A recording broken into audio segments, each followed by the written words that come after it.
Good evening, everyone. We begin KVUE News at 6 with a storm watch. A severe thunderstorm bringing hail and heavy rain right over parts of the city. Let's get right to Storm Team Chief Meteorologist Albert Ramon. Hey, Albert. Well, the good news is, Mike and Quita, all warnings have been expired. We have no active warnings right now, but an update from the 5 o'clock newscast. The metro now under the severe thunderstorm watch, and also our eastern counties. So the city of Austin under a severe thunderstorm watch until 10 o'clock, meaning that conditions still favorable for additional strong, possibly severe thunderstorms. You can see the hill country is not included in that watch. All right, thunderstorms continuing to move off towards the northeast, still firing back off to the southwest, but these are non-severe thunderstorms, at least at the moment. I'm watching this thunderstorm in eastern areas of Williamson County from Taylor southward to Copeland, getting closer to Thrall and Thorndale. The lightning has increased incredibly in the last 15 minutes, so this thunderstorm is getting stronger. Let me put it on hail tracker briefly just to see if there's any hail, some small hail, but below severe weather limits.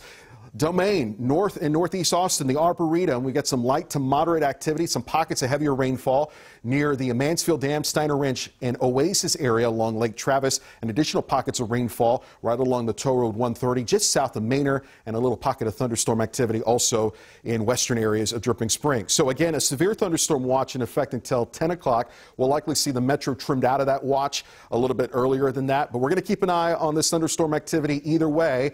Us here in the Storm Center and the Storm Chaser out and about currently right now in northwest Austin along Mopac, keeping an eye on this new activity that's coming in from the southwest below severe weather limits, but certainly some heavy rainfall creating some slippery roadways and even some ponding, not just on Mopac, but on all area roadways. Back with your full forecast just a few minutes from now. Thanks, Albert.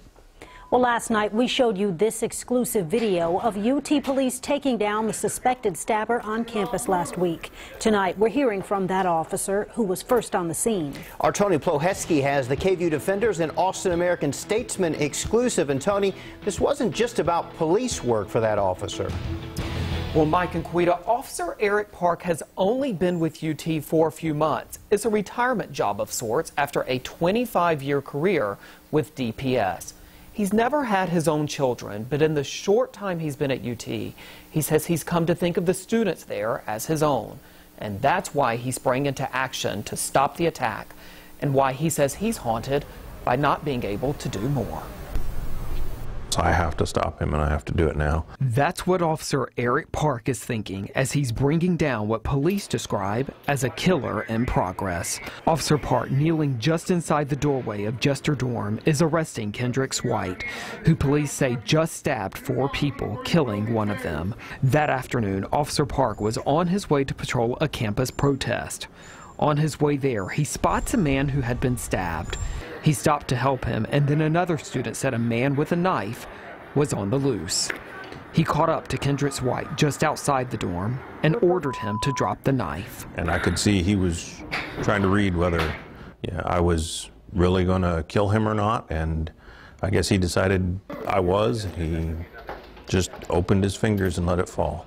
Backup soon arrived, and they took White into custody. Officer Park spent most of his career at DPS before joining UT. He's been in Austin for decades and is a huge Longhorn fan. But the job also has an emotional pull. If their parents can't be there to take care of them, that's our job. And I just want to protect them.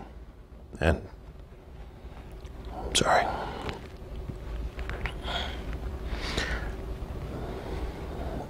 I couldn't stop it before it happened, but I can stop it from continuing. And so that's what's going on in me emotionally at that point.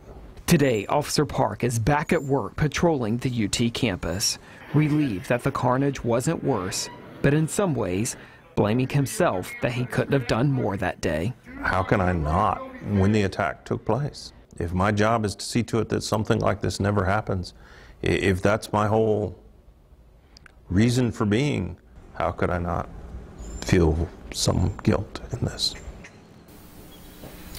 Now, UT Police Chief David Carter is crediting Officer Park's actions with saving lives that day. He calls him a hero, but he also says other officers quickly responded and helped detain White and provided first aid to victims. Chief Carter hopes to honor all of them in a special ceremony soon. Mike and Quita. Tony, thank you. And the young man who lost his life in that stabbing was freshman Harrison Brown. He has been remembered in so many positive ways. And you can see our previous stories on Harrison on KVUE.com. The three men accused of plotting to assassinate Judge Julie Kosar made their way to federal court. Chimene Onyeri, Marcellus Bergen, and Razul Scott had a pretrial hearing this morning. Their attorneys asked a judge to push back the October trial date by 3 months. The judge wants to wait until July to make that decision.